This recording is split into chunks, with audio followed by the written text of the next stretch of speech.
Alrighty. Here is an example of pessimism for the win. They hid the poison inside a fake perfume bottle and put it on his door handle to kill him on contact. But the man was quickly taken to the hospital before the poison killed him. So they tossed the bottle into the trash. But months later, a man found it in a donation bin and gave the bottle to his partner. She sprayed it on her wrists and the poison seeped into her skin, eventually shutting down her organs and killing her 8 days later. They hid the Alrighty, so a few things to say about this. I am pessimistic about the world. I just have an acknowledgement of the world being inherently negative, and that's not to say that I agree with the Gnostics that it's a horrible place, or agree with the Buddhists that it's a lesser state of existence, samsara, because I believe negatives propel greatness. Suffering builds character, right? It's like that meme about the cyclical nature of men and civilization. Good times create weak men create bad times create strong men create good times. Well, yeah, it's just like the four of them for me is suffering builds character, suffering builds character, suffering builds character, suffering builds character, right?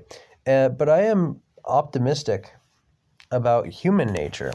In fact, I'd go so far as to say that it's not just optimism, although that could be completely false.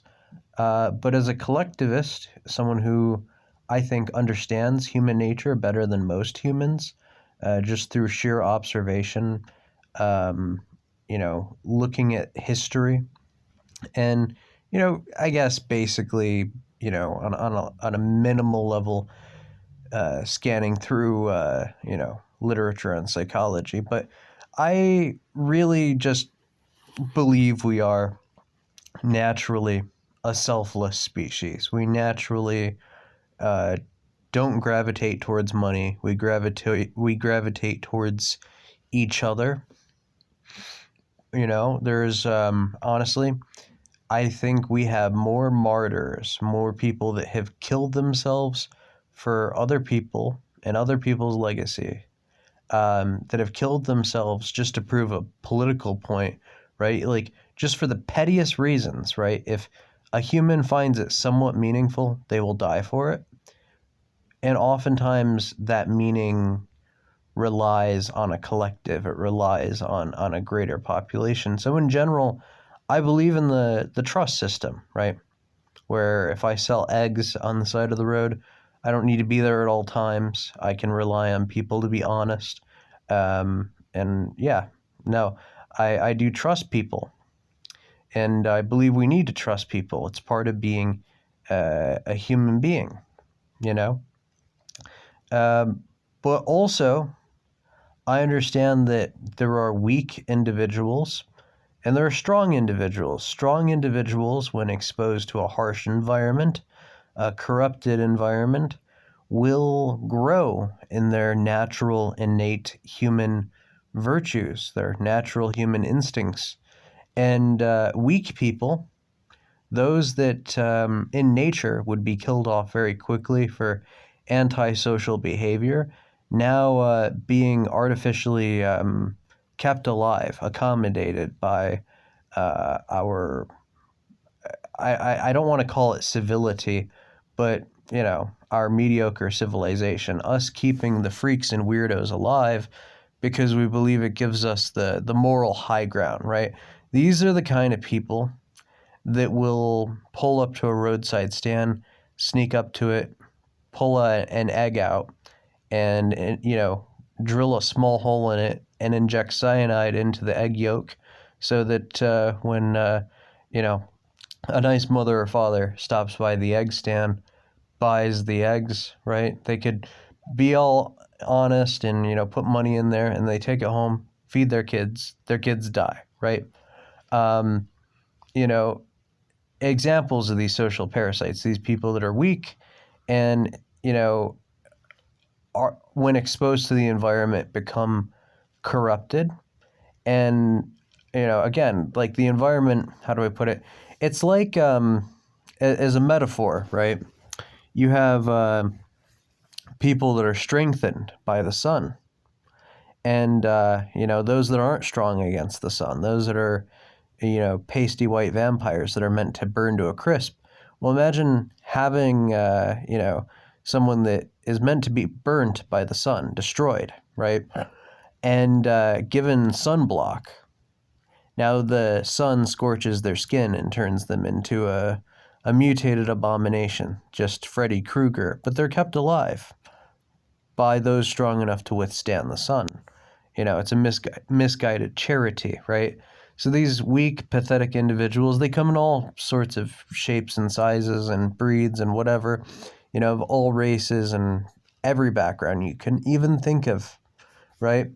And they will just do fucked up things, like there was an example I was going to give earlier, and I can't even remember it because the list goes on and on. These are the kind of people that will, show up at a store and, open up the Pop-Tart box and basically like slide razor blades into the Pop-Tart, and then close the box up or whatever, and just hope that no one notices, right?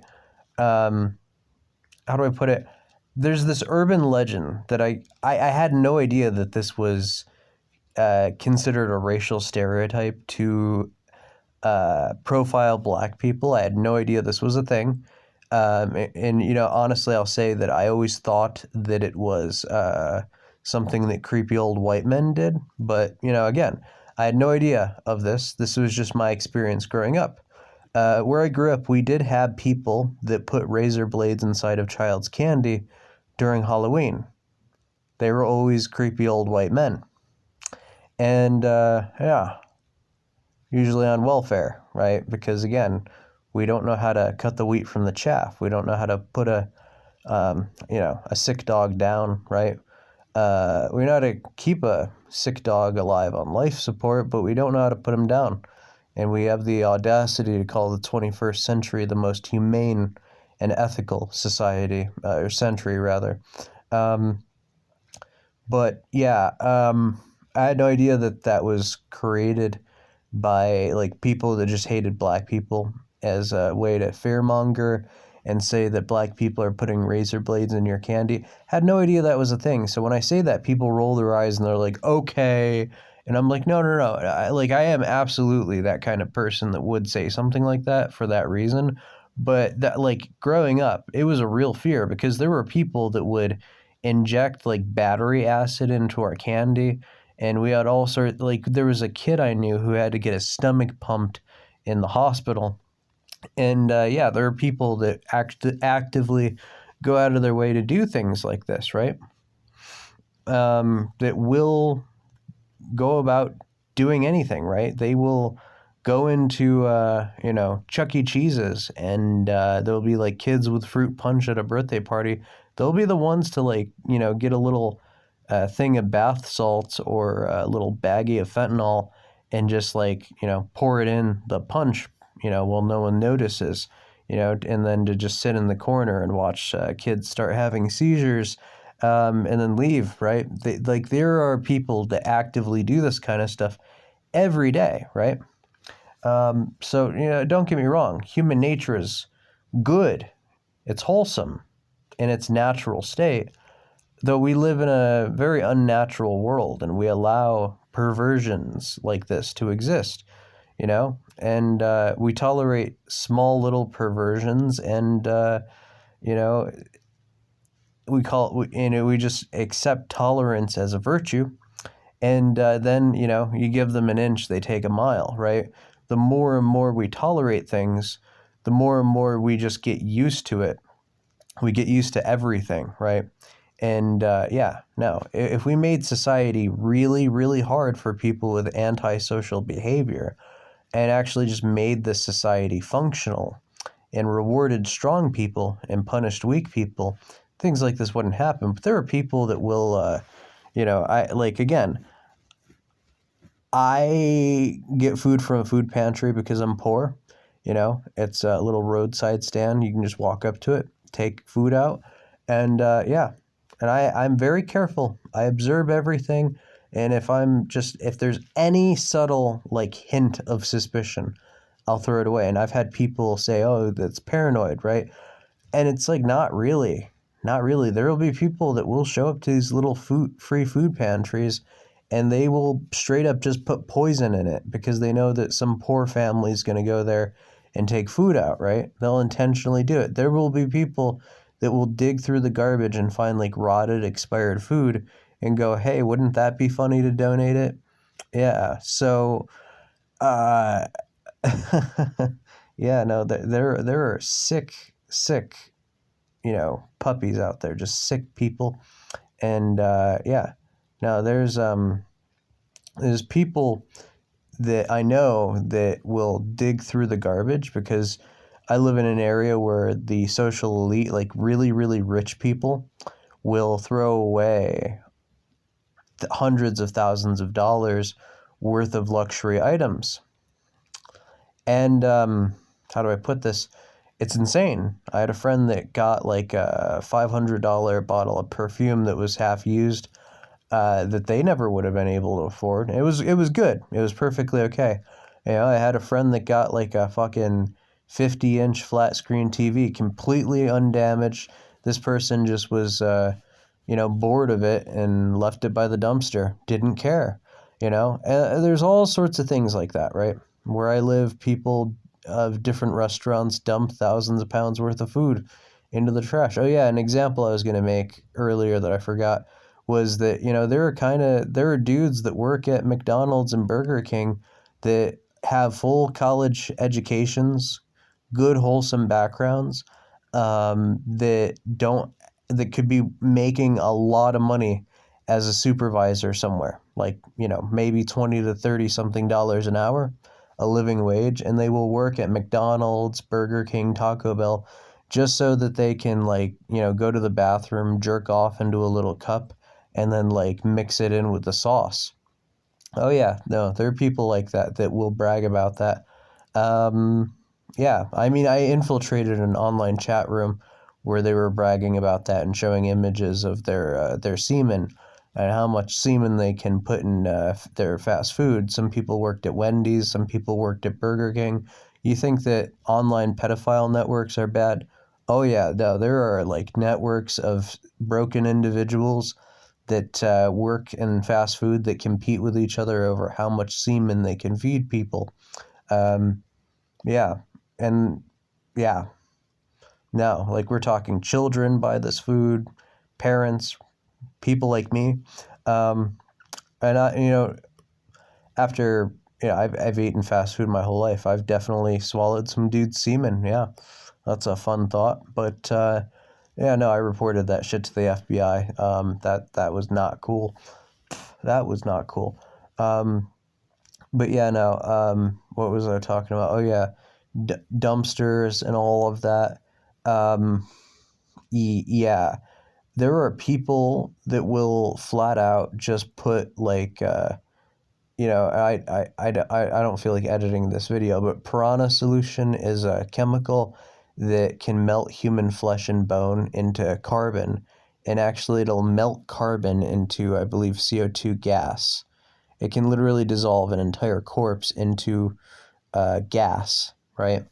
There are people that will flat out just like put that in a perfume bottle in an area where they know people dumpster dive and just like, put it in a dumpster. There are people that will do all sorts of things. Um, yeah, no. Um, it's just that's the way the world is, and people have called me paranoid. They're like, "Oh, you're such a Debbie Downer, right? This is so fucked up of you to say." And it's like, no, I mean, this is the way degenerates act, We could live in a world where this doesn't exist, but unfortunately, most of my viewers, and I'm going to say most of my subscribers, believe without knowing, believe and promote the kind of world where this stuff is allowed to happen. you know, because too many people are like, oh, yeah, I just keep to myself. I want to live and let live, let people do their own thing, be who they want to be, do what they want to do. Well, they want to jerk off into your food, you know. That's all I got to say about that. So, yeah.